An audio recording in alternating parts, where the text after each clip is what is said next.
तो आज शुरू करते हैं बेटा 11th क्लास का फर्स्ट चैप्टर केमिस्ट्री का some basic concept of chemistry. ठीक, और इसमें हम शुरू करेंगे जो मोस्ट इम्पॉर्टेंट टॉपिक है लॉज ऑफ कॉम्बिनेशन। तो बेटा लॉज ऑफ कॉम्बिनेशन क्या होते हैं? जैसे जानते हो कोई भी केमिकल रिएक्शन होती है उसमें क्या होता है कि कोई भी रिएक्टेंट कंबाइंड होकर प्रोडक्ट बनाता है। ठीक है, तो उसमें कुछ रिएक्शंस ऐसी होती हैं जिसमें गैस निकलती है, कुछ रिएक्शंस ऐसी होती हैं जिसमें कलर चेंज हो जाता है, कुछ रिएक्शंस ऐसी होती हैं जिसमें प्रेसिपिटेट बन जाता है। तो इन सब रिएक्शंस होने के लिए कुछ लॉज दिए गए हैं, तो उन्हीं को बोला जाता है लॉज ऑफ केमिकल कॉम्बिनेशन। ठीक, तो इसमें हम पहला लॉ पढ़ेंगे। फर्स्ट लॉ है law of conservation of mass. ठीक है बेटा, फर्स्ट लॉ है law of conservation of mass. ठीक है, इसमें हम क्या करेंगे कि कोई भी मास पता है, मास क्या होता है? किसी भी जो मैटर की जो क्वांटिटी है वो मास कहलाता है। और जिसमें बेटा जो वेट होता है वो वेट और मास में थोड़ा सा डिफरेंस होता है। Weight is the force, mass is the quantity. ठीक है, तो कोई भी रिएक्शन में क्या होता है, एक तो रिएक्टेंट होता है, दूसरा प्रोडक्ट होता है। रिएक्टेंट क्या होता है? रिएक्टेंट वो पार्ट होता है रिएक्शन का जिसकी कंसंट्रेशन धीरे धीरे कम होती जाती है, डिक्रीज होती जाती है। अब प्रोडक्ट क्या होता है? प्रोडक्ट वो पार्ट होता है केमिकल रिएक्शन का जिसकी कंसंट्रेशन धीरे धीरे बढ़ती जाती है। ठीक है, तो पहला है लॉ ऑफ कंजर्वेशन ऑफ मास। ये दिया था किसने बेटा? लेवॉइजर ने दिया था। किसने? गिवन बाई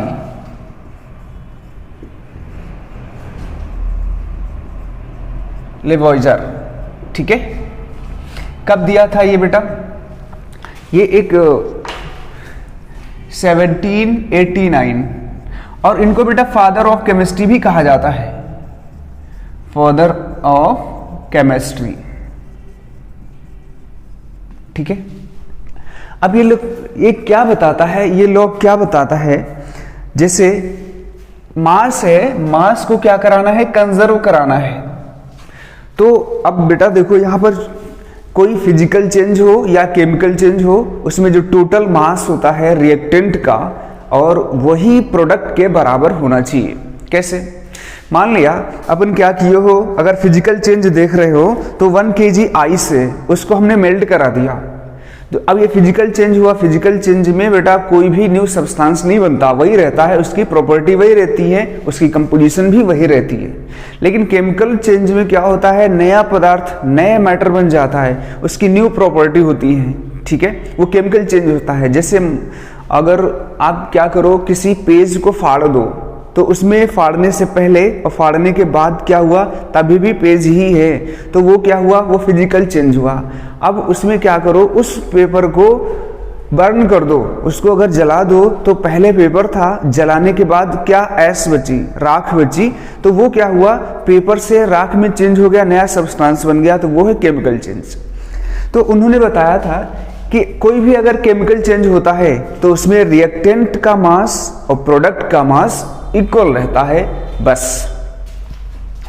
ठीक है, तो लिखेंगे यहां पर द मास ऑफ या फिर टोटल मास लिख लो, टोटल मास ऑफ। देखो बेटा यहां पर total mass of product must be equal to total mass of reactant. ठीक है, देखो total mass of reactant must be equal to total mass of product, ये हमारा लॉ कहता है। कैसे? एक एग्जांपल के द्वारा समझते हैं। मान लिया H2 है प्लस O2 है, ये क्या बनाएगा? वाटर बनाएगा। अब जी वाटर बनाता है तो इसको, अब देखो यहां बेटा क्या हुआ, कितना 2 है, 2 मान लेते हैं 2 ग्राम इसका होता है 32 यहां पर कितना है 2 प्लस 16। भाई मॉलिक्यूलर वेट कैसे निकालते हैं, मॉलिक्यूल में जो एटम्स हैं उनका एटॉमिक मास ऐड कर देते हैं, बस आ जाता है। कितना इधर है 18, इधर कितना है टोटल 34। अब ये तो गलत हो गया, यानी ये रिएक्टेंट है ये प्रोडक्ट है, अब मास तो इक्वल है ही नहीं। तो इसका मतलब है ये लॉ इस केमिकल रिएक्शन को बैलेंस करना भी सिखाता है। ठीक है, बैलेंस हम किसी केमिकल रिएक्शन को किस लॉ के अकॉर्डिंग करते हैं, law of conservation of mass. ठीक है, तो अब बैलेंस करते हैं। पहले बैलेंस करो, इधर 2 हाइड्रोजन, इधर 2 हाइड्रोजन बैलेंस है, इधर 1 ऑक्सीजन है, इधर 2 ऑक्सीजन है। इसका मतलब है कि हमें यहां पर 2 से मल्टीप्लाई करना पड़ेगा। ठीक है, यहां से अगर हमने 2 से मल्टीप्लाई कर दिया, अब देखो हाइड्रोजन 4 हो गए, यहां भी 4 करना पड़ेगा तो 2 हो गए। अब 2 ऑक्सीजन है, देखो मल्टीप्लाई में यहां भी 2 है, अब बैलेंस हुआ। तो अब देखो इसका मास कैसे निकालेंगे, 4 हाइड्रोजन है तो 4 लिखें यहां। ठीक है 4, अब ऑक्सीजन इतना ही है 32, कितना हो जाएगा 36। ठीक है, यहां पर देखो एक वाटर का मास जो है 18 था, वाटर कितने मॉलिक्यूल हैं 2, तो यहां पर मल्टीप्लाई हो जाएगा 2 से, तो कितना हो जाएगा 36। अब देखो इधर भी 36 है, इधर भी 36 है, तो अब ये लॉ कंजर्वेशन ऑफ वैलिड है, कंजर्वेशन ऑफ मास। ठीक है, तो कंजर्वेशन ऑफ मास लॉ क्या कहता है कि total mass of reactant must be equal to total mass of product. ये बेटा कुछ रिएक्शंस होती हैं जो ये फॉलो नहीं करती हैं, वो रिएक्शंस होती हैं न्यूक्लियर रिएक्शन। न्यूक्लियर रिएक्शन ऐसी रिएक्शंस होती हैं जो ये लोग फॉलो नहीं करती। उनमें क्या होता है बेटे कि न्यूक्लियर रिएक्शंस फॉलो नहीं करती क्योंकि उसमें बेटा आइंस्टीन इक्वेशन के according E is equal to mc², E is equal to mc²। ये एनर्जी का फॉर्मूला है, ये मास है, ये स्पीड ऑफ लाइट है। तो इस फॉर्म में कुछ मास उसका एनर्जी के फॉर्म में क्या हो जाता है, डिस्ट्रॉय हो जाता है, या फिर कह सकते हो एनर्जी के फॉर्म में वो वहां से निकल जाता है। तो अब वो लॉ फॉलो नहीं होगा कौन सी रिएक्शंस में, न्यूक्लियर रिएक्शंस में। ठीक है, अभी लिख देंगे यहां पर और एग्जांपल देखते हैं बेटा, रफ कर दें। चलो नोट कर लो, नोट्स जरूर बनाने हैं। चलो इसके बाद बेटा है एक और एग्जांपल, देखो ये लॉ फॉलो है करता है कि नहीं। देखो मान लेते हैं C+O2, क्या बनेगा CO2, ये बन रहा है। तो इस C कार्बन का मास कितना होता है बेटा 12 प्लस 32, इधर कितना हो जाएगा 12 प्लस, देखो बेटा ये अलग है ये अलग है। ठीक है, 12 प्लस 32, ये कितना हो जाएगा टोटल मास 44, ये टोटल मास कितना हो जाएगा 44। तो ये भी लॉ वैलिड है क्योंकि ये ऑलरेडी बैलेंस केमिकल इक्वेशन है। ठीक है, और एग्जांपल देखें एक। चलो अब क्लोरीन का करके दिखाओ। H2 प्लस Cl2 देता है ट्वाइस ऑफ HCl। हाइड्रोजन का कितना होता है बेटा 2, क्योंकि 1 हाइड्रोजन का मास 1 होता है। 1 यूनिफाइड लिखो, इसको ग्राम में अगर कन्वर्ट करना चाह रहे हो तो 1 ग्राम कर दो, तो ये 2 हो जाएगा। 2 हाइड्रोजन है प्लस इस क्लोरीन का होता है बेटा 35.5 ग्राम। तो यहां पर 35 कितने क्लोरीन है 2 क्लोरीन है, तो कितना हो जाएगा 35.5 इंटू 2। ठीक है, 2 क्लोरीन है, यहां पर कैसे थे 1 इंटू 2, क्योंकि 2 हाइड्रोजन है, 1 हाइड्रोजन का 1, 2 हाइड्रोजन का मल्टीप्लाई करेंगे, सेम चीज यहां करेंगे। 35.5 ये है 1 क्लोरीन का, 2 क्लोरीन है। यहां पर देखो क्या हुआ, ये 2, अब क्या करेंगे हाइड्रोजन का कितना होता है 1 प्लस 35.5, क्योंकि ये बेटा मॉलिक्यूल का मॉलिक्यूलर मास कैसे निकालते हैं, जितने उस मॉलिक्यूल में एटम्स हैं उनका एटॉमिक मास ऐड कर दो बस। तो यहां पर कितना हो जाएगा 2 प्लस कितना हो जाएगा 71, यहाँ कितना हो जाएगा, देखो ये कितना हो जाएगा 36.5 इंटू 2, कितना हो जाएगा ये बेटा 73, इसको ऐड करेंगे 73। देखो ये क्या हुआ, ये रिएक्टेंट का मास है, ये प्रोडक्ट का मास है, तो total mass of reactant must be equal to total mass of product. ये है conservation law, conservation of mass. ठीक है, अब इस पे न्यूमेरिकल देखते हैं कैसे आते हैं। वॉल्यूम ऑफ हाइड्रोजन, हाइड्रोजन का वॉल्यूम बताना है, तो सबसे पहले हम इस केमिकल रिएक्शन को लिखते हैं। कोई भी बेटा इस तरीके का क्वेश्चन आता है तो सबसे पहले केमिकल रिएक्शन को लिखेंगे। कैसे लिखेंगे, NH3 ये देता है N2 प्लस H2, इसको बैलेंस करेंगे। 2 नाइट्रोजन इधर है तो 2 नाइट्रोजन इधर भी होना चाहिए, तो 2 से हमने मल्टीप्लाई कर दिया। अब 2 नाइट्रोजन तो इधर हो गए, 2 इधर हैं, लेकिन इधर हाइड्रोजन कितने हो गए 6, 2 3 जा 6, तो इधर भी 6 होना चाहिए, तो 3 कर दिया ये। ठीक है, अब ये क्वेश्चन क्या कह रहा है, देखो ये नाइट्रोजन कितना है 0.17 ग्राम।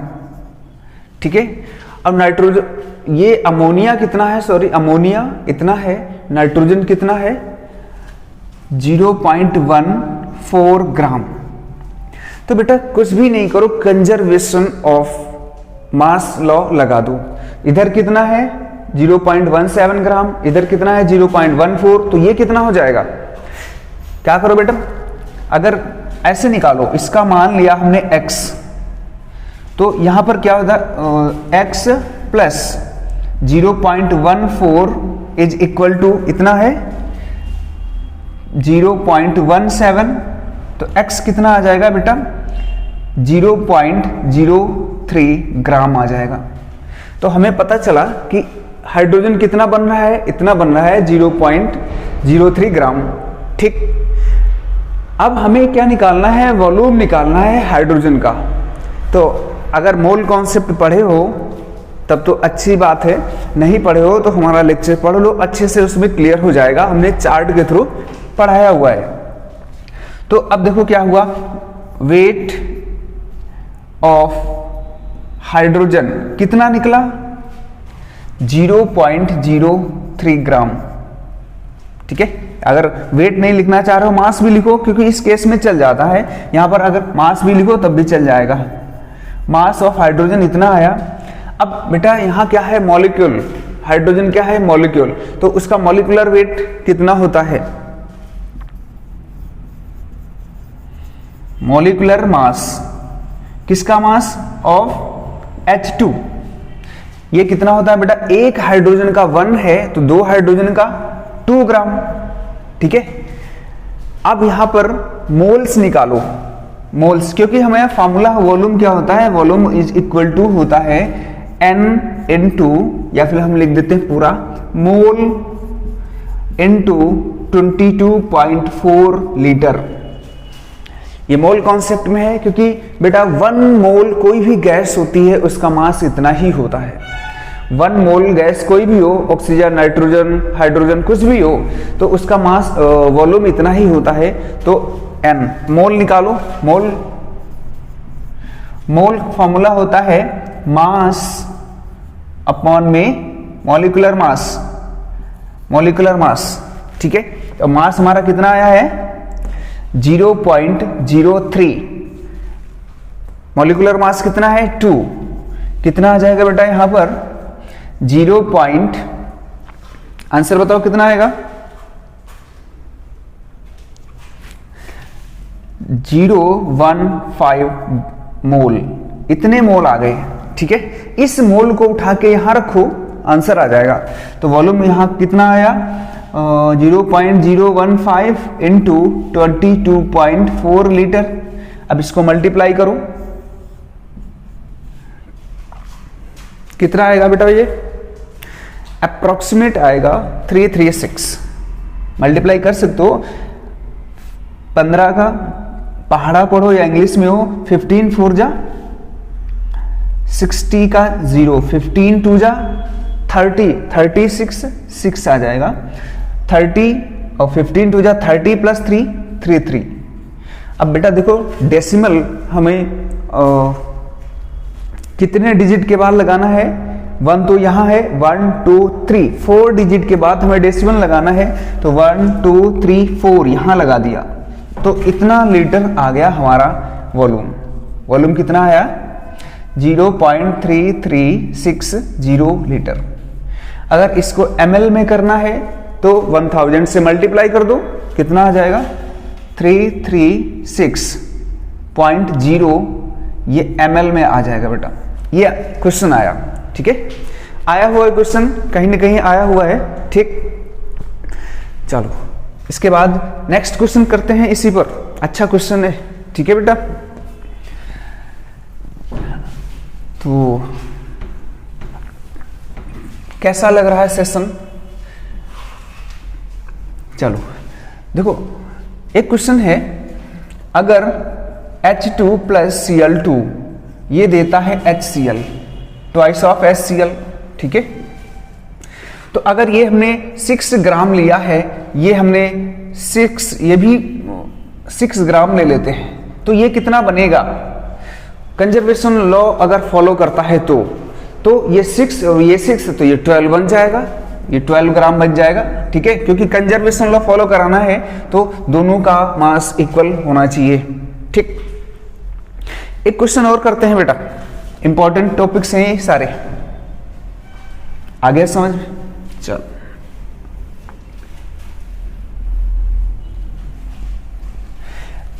नेक्स्ट क्वेश्चन लिखो बेटा, used find moles of HCl। HCl का मतलब हाइड्रोक्लोरिक एसिड यूज्ड, हमने कितना इसका मोल यूज किया है? तो बेटा हम पहले क्या करेंगे, इस केमिकल रिएक्शन को हम केमिकल इक्वेशन के फॉर्म में रखेंगे। ये बेटा केमिकल रिएक्शन, अच्छा केमिकल इक्वेशन क्या होती है? केमिकल इक्वेशन होती है किसी भी केमिकल रिएक्शन को उसके सिंबल के फॉर्म में रख दो बस, यानी symbolic representation of any chemical reaction is called chemical equation. देखो यहां पर क्या है, ये जिंक है, प्लस में HCl है, ये देता है ZnCl2,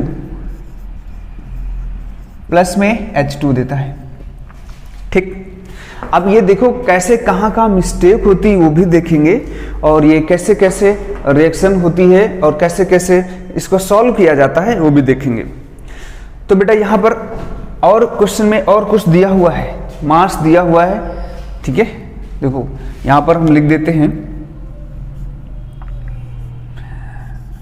जिंक का मास 65 यूनिफाइड दिया है, क्लोरीन का दिया है 35.5, ठीक है, हाइड्रोजन का दिया है 1, और ZnCl2 का दिया है 136, ये दिया हुआ है, ठीक है बेटा। तो अब इसका कितना है, देखो 65 है, इसका कितना हो जाएगा, यहां कैलकुलेट कर सकते हो, 1 प्लस 35.5, तो टोटल कितना हो जाएगा? 36 हो जाएगा, यानी 1 प्लस 35.5, क्योंकि 1 हाइड्रोजन का है और क्लोरीन का कितना है 35.5, तो हो जाएगा 136.5, ठीक है। इसका कितना दिया है 136, इसका एक हाइड्रोजन का, अच्छा ये हमने बैलेंस नहीं किया हुआ है, क्योंकि अगर बैलेंस कब करेंगे, जब हमें पता होगा यहां पर मोल्स कितने आएंगे, तभी तो बैलेंस कर पाएंगे, ठीक है। ऐसे भी कर सकते थे, लेकिन हमें यही निकालना ही है कि यहां पर कितना आएगा, ऐसे हम बैलेंस कर सकते थे बेटा। तो यहां पर कितना है, इसका एक हाइड्रोजन का है 1, तो 2 का 2 हो गया, इसको ऐड करो, इसको जब ऐड करेंगे कितना आ जाएगा बेटा 5.10 और 2 आएगा, ये आएगा, ठीक है, क्योंकि 5 6 11 6 3 9 0 2, ठीक है। इसका कितना आएगा 1 3 8, अब देखो ये प्रोडक्ट का मास है, ये रिएक्टेंट का मास है, यहां तो कंजर्वेशन लॉ ऑफ फॉलो ही नहीं हो रहा है। इसका मतलब है क्वेश्चन में दे रखा है कि ये कंजर्वेशन लॉ को फॉलो करती है ये रिएक्शन, तो क्या करते हैं, इसका मतलब ये मास इसका नहीं होगा, यही हमें निकालना ही है बेटा। ठीक है, तो कोई दिक्कत नहीं, यहां पर देखो करूं, इसका मास हम x मान लेते हैं। ठीक है, x मान लेते हैं, क्योंकि इसका ही मास हमें जब निकाल पाएंगे तभी हम मोल्स निकाल पाएंगे, क्योंकि इसका मॉलिक्यूलर वेट तो हमें पता है, मॉलिक्यूलर मास पता है, लेकिन इसका मास नहीं पता है, तो मास कितना यूज हो रहा है वो हमें निकालना पड़ेगा, उसके बाद में हम मोल्स निकाल पाएंगे। ठीक है, चलो तो अब इसका मास निकालो। देखो 65 plus x is equal to, इसके बराबर कर दो 136 प्लस 2, कितना आ जाएगा ये, इसको उधर लेके जाओ तो x is equal to 138 minus 65। ठीक है, क्योंकि इसको जोड़ दिया, उसको उधर लेके गए, तो कितना बचा यहाँ पर 3 और 16 7, यानी x हमारा कितना आएगा 73। ये मास कितना आया 73, यानी देखो क्या आया, मास ऑफ HCl कितना आया है 73। अब बेटा इसका मोलर मास कितना या मॉलिक्यूलर मास कितना होता है, ठीक है, मोलर मास या मॉलिक्यूलर मास हम लिख रहे हैं ऑफ HCl कितना होता है 1 प्लस 35.5, कितना आ जाएगा 36.5। अब देखो मोल्स हमें निकालना है बेटा, मोल्स कैसे निकालते हैं, वेट बाई मॉलिक्यूलर वेट या मास बाई मॉलिक्यूलर मास। मास कितना दिया है, मास दिया है 73 बाई मॉलिक्यूलर मास कितना दिया है 36.5 कितना आ जाएगा 2 आ जाएगा बेटा। तो मोल्स ऑफ HCl कितना आ गया 2, मोल्स ऑफ HCl कितना है 2, यही निकालना था बेटा। अब इसका मास अगर पूछता तो मास कितना आया है, ये आया है 73। ठीक है, ये क्वेश्चन हो गया। चलो बेटा अब नोट करो इसको। अब नेक्स्ट लॉ पढ़ते हैं, लॉ ऑफ डेफिनेट प्रपोर्शन। ठीक है बेटा, इसी तरीके के क्वेश्चन आते हैं, इंपॉर्टेंट टॉपिक है ये। अब सेकेंड लॉ है लॉ ऑफ डेफिनेट प्रपोर्शन। ठीक है, बी लॉ है लॉ ऑफ डेफिनेट प्रपोर्शन। बेटा इसी को कहते हैं लॉ ऑफ कांस्टेंट कंपोजिशन। ठीक है, और law of constant composition, law of constant composition. अब ये दिया किसने था, ये एक साइंटिस्ट, प्रोस्ट साइंटिस्ट थे बेटा, उन्होंने दिया था, गिवन बाय प्रोस्ट। कब दिया था 1799 में। ठीक है, बहुत पुरानी बातें हैं। ठीक है, ये लॉ क्या कहता है, हम एक एग्जाम्पल के थ्रू समझा रहे हैं बेटा, अच्छे से समझना। मान लिया H2O है, यहां पर जो कंबाइनिंग एलिमेंट्स कौन कौन है, एक तो हाइड्रोजन है, दूसरा वो ऑक्सीजन है। तो हाइड्रोजन का मास कितना है, ऑक्सीजन का मास कितना है, एक हाइड्रोजन का 1 होता है, 2 हाइड्रोजन का 2, एक ऑक्सीजन का कितना होता है 16। तो इनका रेशियो कितना है 1:8। तो हम यह क्या कह सकते हैं, अगर वाटर है तो उनमें जो कंबाइनिंग एलिमेंट्स हैं उनका मास रेशियो वो फिक्स हो गया। अगर बेटा ये मास रेशियो नहीं है तो वो वाटर नहीं हो सकता।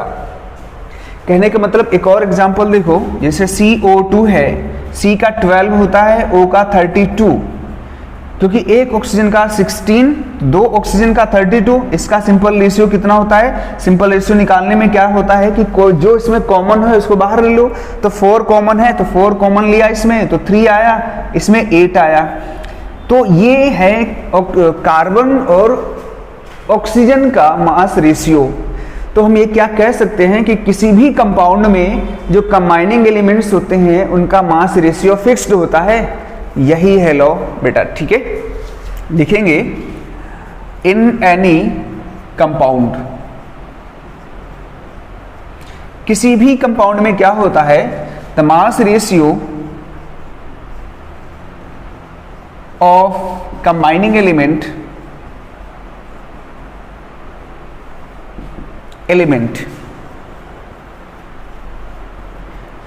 Are fixed. सिंपल वे में बता दिया कि कोई भी कंपाउंड होता है उसमें जो कंबाइनिंग एलिमेंट्स हैं उनका मास रेशियो फिक्स्ड होता है, बस, ठीक है। एग्जाम्पल देखो, अब देखो लिख सकते हो method of preparation may be different,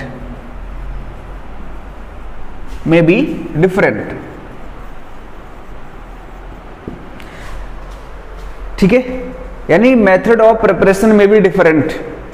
for example देखो, एक एग्जाम्पल देखते हैं CO2 का। अगर CO2 को हमने प्रिपेयर किया है, किसी से प्रिपेयर किया है, एक है कैल्शियम कार्बोनेट, इसको हमने क्या कर दिया, हीट कर दिया, तो क्या बनेगा, CO2 बनेगी, प्लस में क्या बनेगा, CaO कैल्शियम ऑक्साइड। बेटा CO3 जहां भी हो उसको हीट करो तो हमेशा CO2 निकल जाती वहां से भी।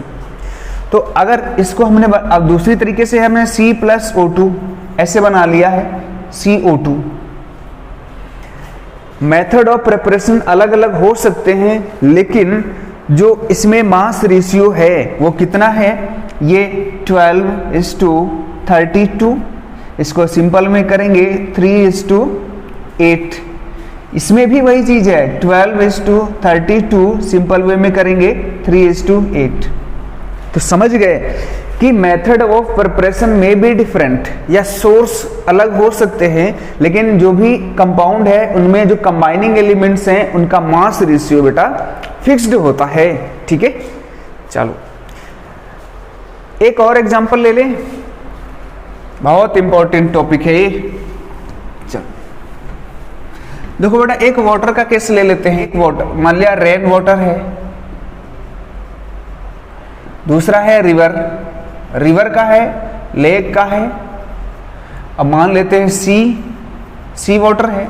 तो इसका इन सभी का फॉर्मूला H2O है, H2O है, ये वाटर ही है, H2O, ठीक। अब देखो बेटा यहां पर क्या हो रहा है, जो भी इनमें कंबाइनिंग एलिमेंट्स है उनका मास रेशियो कितना है, 2:16, यानी 1:8।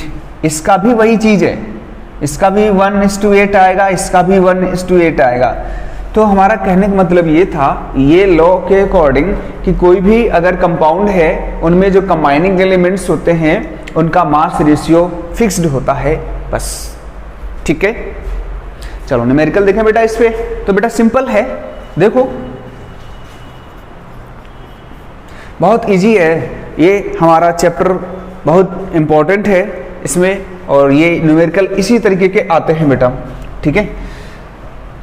तो अब देखो इन एक्सपेरिमेंट फर्स्ट एक्सपेरिमेंट में क्या हो रहा है, CuO ये देता है Cu+ ऑक्सीजन, ठीक है, Cu+ ऑक्सीजन दे देता है ये आरस में।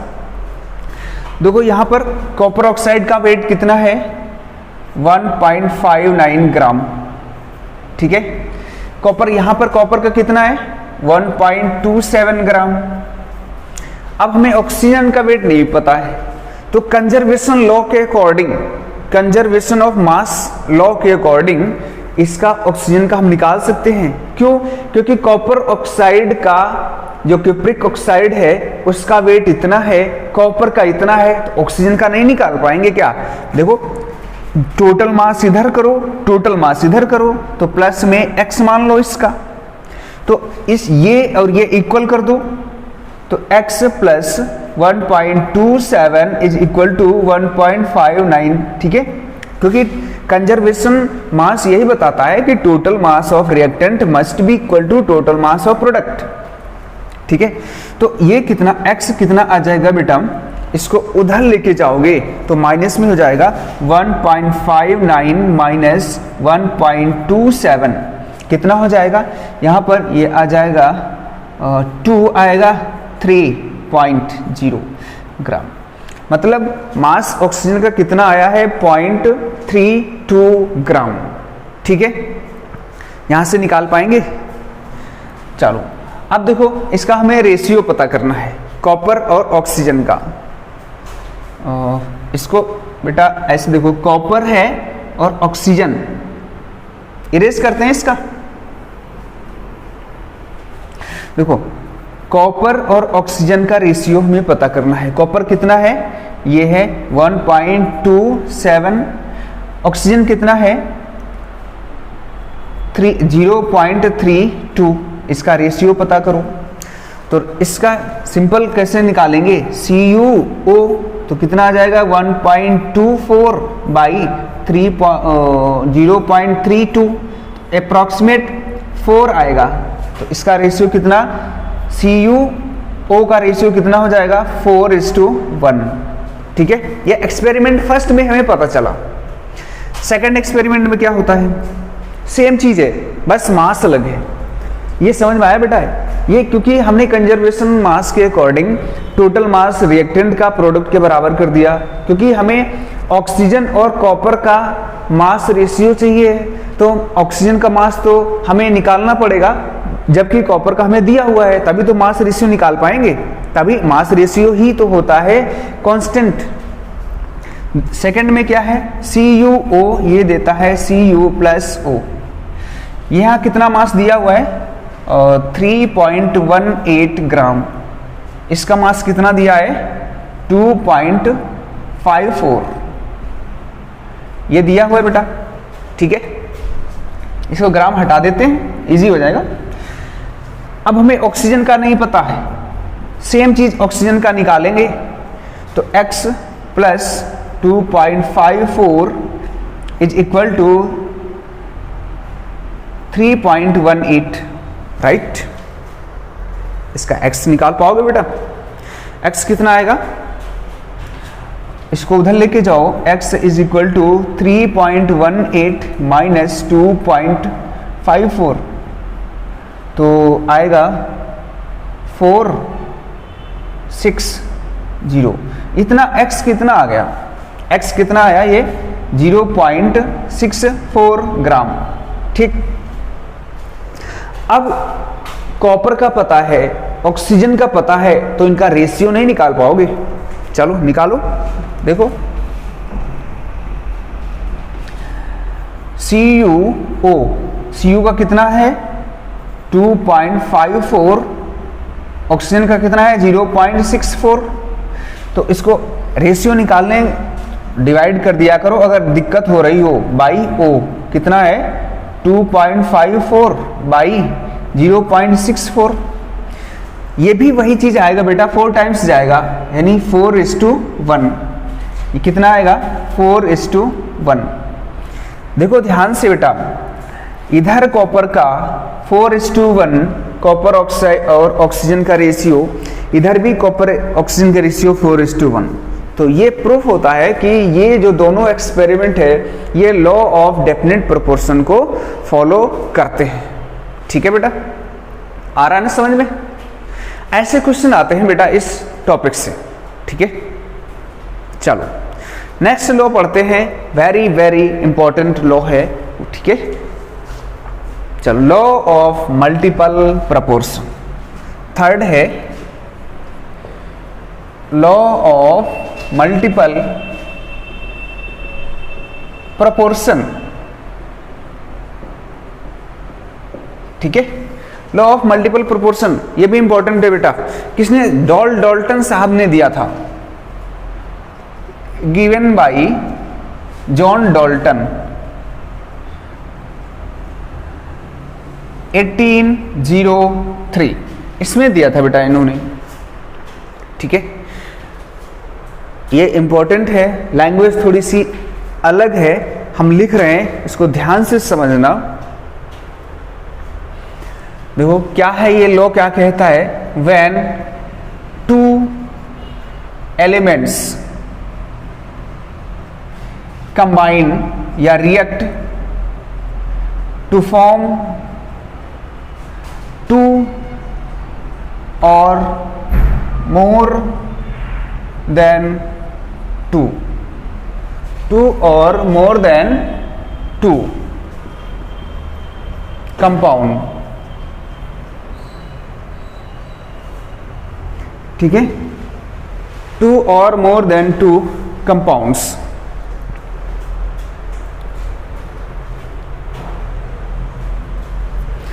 द मास लिखेंगे, the mass of one element which combine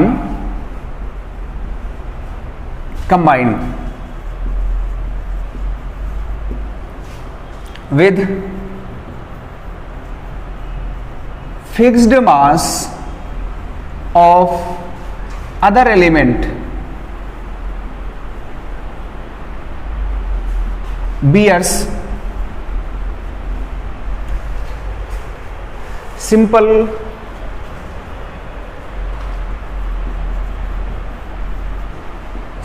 whole number ratio।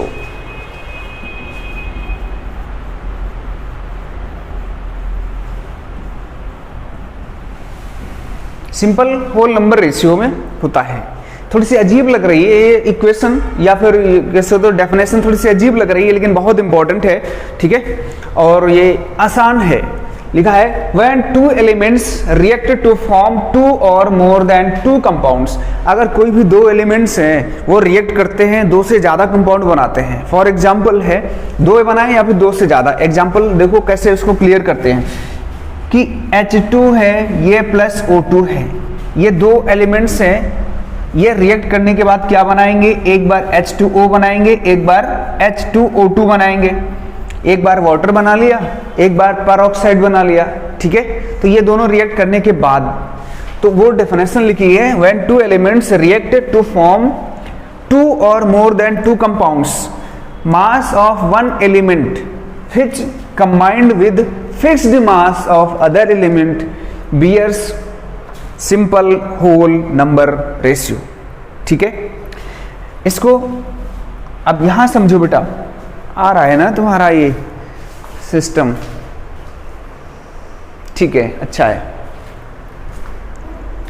देखो बेटा इसको ऐसे समझते हैं, मान लिया यहां पर एक हाइड्रोजन है, ये कंबाइन होता है ऑक्सीजन से, क्या बनाता है, H2O बनाता है, ठीक है। दूसरी बार ये हाइड्रोजन कंबाइन होता है ऑक्सीजन से, ये बनाता है H2O2। अभी हमने सिर्फ ऐसे ही लिखा है, सिंपल तरीके से लिखा है, ठीक है। अब ये कैसे बैलेंस इसको करेंगे, ठीक है। तो यहां पर ये कितना है, दो हाइड्रोजन है तो दो यहां भी होना चाहिए, ठीक है। दो ऑक्सीजन है, एक ही ऑक्सीजन है तो यहां पर कोई दिक्कत नहीं। यहां पर दो हाइड्रोजन है, यहां पर भी दो होना चाहिए। ये दो ऑक्सीजन कितना है, दो, तो यहां भी दो ऑक्सीजन होना चाहिए, ठीक है। तो इसको ऐसे भी लिख सकते हो, यहां बैलेंस कर दें, H2 लिखे, हमने एलिमेंट्स लिखा है ना इसलिए ऐसे लिखा है, ठीक है। यहां पर दो, तो इसका मास कितना होता है बेटा, देखो एक का होता है 1, तो दो है तो दो इसका हो जाएगा, इसका भी दो हो जाएगा। यहां होता है ऑक्सीजन का कितना है 16, यहां दो ऑक्सीजन है कितना है 32।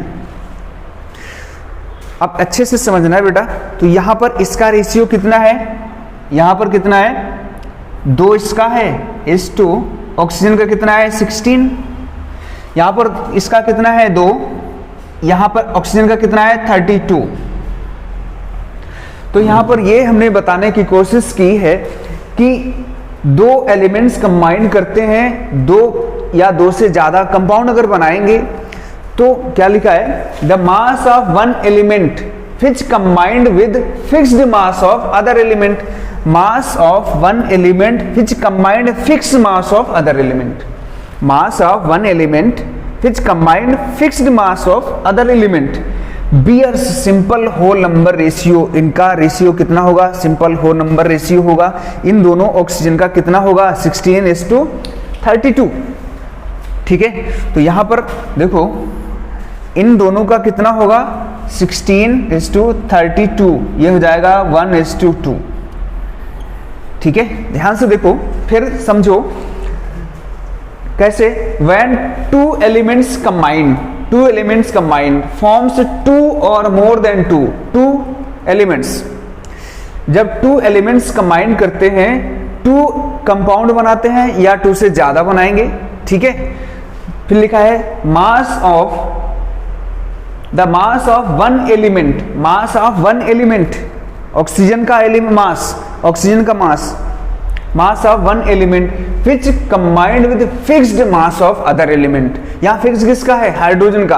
दोनों जगह हाइड्रोजन का फिक्स्ड मास है, 2 है। ठीक है, combined fixed mass of other elements bears simple whole number ratio. जो कंबाइंड करते, ऐसे समझो कि जो एलिमेंट्स हैं, 2 एलिमेंट्स कंबाइन कर रहे हैं तो इसका जो फिक्स्ड मास है और इसका वेरी करता है डिफरेंट मास, तो ये डिफरेंट मास इससे कंबाइन करता है, तो इन डिफरेंट मासेस का जो रेशियो होगा वो सिंपल रेशियो होगा। ठीक है, जो फिक्स्ड मास से कंबाइन करता है। आया समझ में? फिर देखो एक बार अच्छे से समझो, ये ऐसे सोचो कि कोई 2 एलिमेंट्स हैं ए और बी। ठीक है, और ए बी कंबाइन करके 3 प्रोडक्ट बना रहे हैं, तो B जो है उसके डिफरेंट मास कंबाइन हो रहे हैं A के फिक्स्ड मास से, यानी B के डिफरेंट मास कंबाइन हो रहे हैं A के फिक्स्ड मास से। तो B का जो कंबाइंड मास हो रहे हैं डिफरेंट, उनका जो रेशियो होगा वो सिंपल रेशियो होगा, होल नंबर रेशियो होगा, बस। ठीक है, आ गया समझ में? चलो ये अब यहां पर हम लैंग्वेज में लिख दें थोड़ा सा। क्या लिखा है यहां पर, डिफरेंट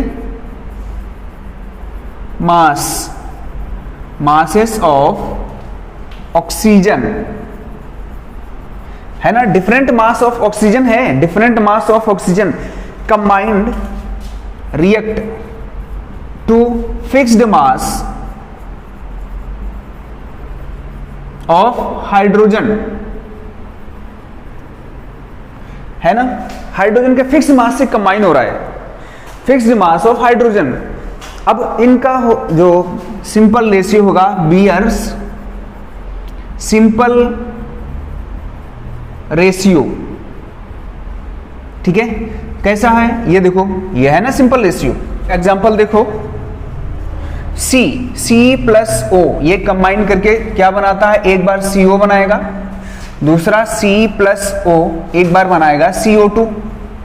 देखो 2 एलिमेंट्स कंबाइन कर रहे हैं, एक ये कंपाउंड बना, वही एलिमेंट कंबाइन करके दूसरा कंपाउंड बना रहे हैं। ठीक, तो यहां पर देखो ये कितना ऑक्सीजन लग रहा है, यहां पर 2 ऑक्सीजन लग रहा है। ठीक है, तो इसका 12 मास हो गया, इसका 16, इसका कितना हो गया 12, इसका 32। तो अब देखो कि इसका जो फिक्स्ड मास है, इससे ऑक्सीजन कंबाइन हो रहे हैं डिफरेंट मास के, different mass of oxygen combined with fixed mass of carbon. ठीक है, then it oxygen bears a simple whole number ratio. यहां पर ऑक्सीजन का कितना हो जाएगा, ये इस ऑक्सीजन का और इस ऑक्सीजन का रेशियो कितना हो जाएगा, 16:32, वही आ जाएगा 1:2 ये। ठीक है, समझ गए? चलो अब न्यूमेरिकल देखते हैं। ये बताना है कि लॉ ऑफ मल्टीपल प्रोपोर्शन ये फॉलो करता है। ठीक है, क्वेश्चन इससे समझ में आया है। क्वेश्चन में कहा है कि हाइड्रोजन और ऑक्सीजन कंबाइन करके 2 प्रोडक्ट बनाते हैं। एक कंटेंट यानी एक प्रोडक्ट में हाइड्रोजन का कंटेंट कितना है 5.93%, दूसरे प्रोडक्ट में हाइड्रोजन का कंटेंट कितना है 11.2%। तो ये शो करना है कि ये लॉ मल्टीपल प्रोपोर्शन फॉलो करता है कि नहीं, बस। ठीक है, कोई दिक्कत नहीं। अब देखो यहां पर बेटा क्या है, केस लेके चलते हैं यहां पर। केस फर्स्ट, इधर देखो, इधर केस सेकेंड। फर्स्ट केस में क्या है, ये हाइड्रोजन कंबाइन करता है ऑक्सीजन से, बनाता है HO, ये बनाता है। दूसरे केस में क्या है, हाइड्रोजन कंबाइन करता है ऑक्सीजन से, ये भी HO बनाएगा। ये कंपाउंड का नाम नहीं पता है बेटा, इसलिए हम वाटर नहीं लिख सकते, इसलिए हम पेरोक्साइड नहीं लिख सकते, क्योंकि हमें पता ही नहीं है ये कौन सा कंपाउंड है। अब इन दोनों में से कोई तो एक होगा, तो इसको अगर HO मान लिया है तो इसको मान लेते हैं HOX मान लेते हैं, ये कोई बनेगा। ठीक है, अब ध्यान से देखो, हाइड्रोजन कंटेंट, हाइड्रोजन कंटेंट यहां पर कितना है 5.93%। अगर 5.39% है तो बेटा यहां ऑक्सीजन कितना होगा, 100 में से माइनस कर दो।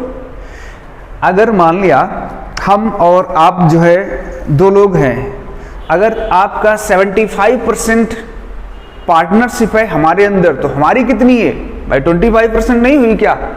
सेम चीज ऐसा ही यहां है, ऑक्सीजन और हाइड्रोजन कंबाइन करके एक प्रोडक्ट बना रहे, उसमें हाइड्रोजन का कंटेंट कितना है, इतना 5.93%, तो ऑक्सीजन का कितना होगा, देन ऑक्सीजन कंटेंट कितना होगा, 100 से माइनस कर दें, -5.93 कितना आ जाएगा, ये बेटा आ जाएगा 94.07%। कोई दिक्कत नहीं यहां पर। ठीक है, अब इसको क्या करो, इसका रेशियो निकालो हाइड्रोजन और ऑक्सीजन का। तो हाइड्रोजन कितना है यहां पर 5.93%, 5.93, और ऑक्सीजन का कितना है 94.07। ठीक है, ये कितना आएगा बेटा, इसको सॉल्व करने का थोड़ा सा आसान तरीका बताते हैं। ठीक है, अच्छे से समझना बेटा। आसान तरीका क्या है, यहां पर ऐसे लिखो, हाइड्रोजन और ये ऑक्सीजन, इसका कितना हो जाएगा 5.93 रेशियो क्या हो जाएगा यहां पर 94.07। ठीक, अब क्या करो, इसी से डिवाइड कर दो, इससे डिवाइड कर दो दोनों को, कोई फर्क नहीं पड़ेगा।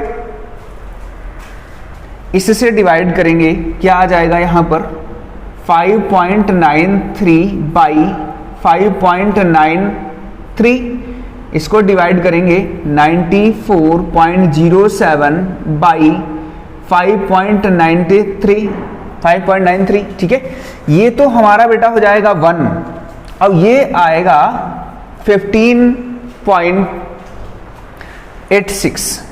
देखो यहां कितना आ जाएगा, ये 1 आ जाएगा, इज टू 15.86 आ रहा ना बेटा बोर्ड में। हाँ चलो ठीक है, ये आ गया, रेशियो आ गया। ये किसका रेशियो है बेटा, ये हाइड्रोजन और ऑक्सीजन का रेशियो है। ये इधर आया इतना। ठीक है, अब इसका सेम चीज निकाल पाओगे, इधर देखो, हाइड्रोजन कंटेंट, हाइड्रोजन कितना है 11.2, ठीक है %, तो ऑक्सीजन कितना हो जाएगा, ऑक्सीजन कंटेंट कितना हो जाएगा 100 से माइनस कर देंगे। ठीक है बेटा, 88 कितना है 88.8%। अब इनका रेशियो, सेम चीज रेशियो निकालो, रेशियो निकालेंगे हाइड्रोजन बाई ऑक्सीजन, हाइड्रोजन कितना है 11.2 बाई 88.8। ठीक है, अब सेम क्या करेंगे, इस तरीके का यहां भी ऐसे करेंगे HO कितना हो जाएगा 11.2 रेशियो 88.8। अब डिवाइड कर दो, किससे, इसी से डिवाइड कर दो दोनों को, कोई फर्क नहीं पड़ेगा तो, क्योंकि रेशियो तो सेम आएगा। तो 11.2 बाई 11.2 रेशियो 88.8 बाई 11.2, ठीक है। तो ये तो हमारा 1 आ जाएगा रेशियो, ये कितना आएगा, ये बताएगा 7.92, 7.92। ये आ गया हाइड्रोजन और ऑक्सीजन का रेशियो, ठीक, ये आ गया हाइड्रोजन और ऑक्सीजन का रेशियो। अब देखो वही चीज हो रहा है कि ये ऑक्सीजन है, ये ऑक्सीजन है, ऑक्सीजन का जो मास है डिफरेंट है, वो फिक्स्ड मास ऑफ हाइड्रोजन से कंबाइन हो रहा है। देखो फिक्स्ड मास है हाइड्रोजन का, उससे कंबाइन हो रहा है, समझ गए। क्योंकि लॉ तो यही बताता है कि कोई भी एक एलिमेंट है वो उसका मास अलग अलग है, वो फिक्स्ड मास से कंबाइन होता है, जो अब अलग अलग जो रेशियो होगा मास का वो होल नंबर में होगा। नहीं आया, चलो देखो यहां पर क्या हुआ, ये oxygen different mass, oxygen different mass, ये फिक्स्ड मास ऑफ हाइड्रोजन से कंबाइन हो रहा है, तो ऑक्सीजन का जो रेशियो होगा वो सिंपल होल नंबर में होगा, ठीक है। तो यहां पर हम क्या लिखें, लिख देंगे ऑक्सीजन ऐसे लिखो, different mass of oxygen combined to fixed mass of hydrogen bears simple ratio, ठीक है। कैसे, इसका रेशियो निकालो, इस ऑक्सीजन का और इस ऑक्सीजन के रेशियो निकालेंगे। तो ये ऑक्सीजन कौन सी थी, O, देखो ये O था, अब ये कितना था OX, तो O हमारा कितना है 15.86 रेशियो, X कितना आया है हमारा 7.92। तो इनका रेशियो बेटा कितना हो जाएगा, देखो 2 टाइम्स हो जाएगा, ये 2 टाइम्स जाएगा तो 2:1, ये हो जाएगा हमारा ऑक्सीजन का रेशियो, ठीक है बेटा। तो बेटा अब यहीं बाइंड अप करते हैं, ठीक है। कैसा लगा ये, बहुत अच्छा है, इंपॉर्टेंट है। नेक्स्ट जो लॉज हैं वो अगले हम लेक्चर में करेंगे, ठीक है बेटा। चलो, wish you all the best. अच्छा सेशन लगे तो सब्सक्राइब कर दो कि तुम्हारा ही सपोर्ट मिलेगा हमें।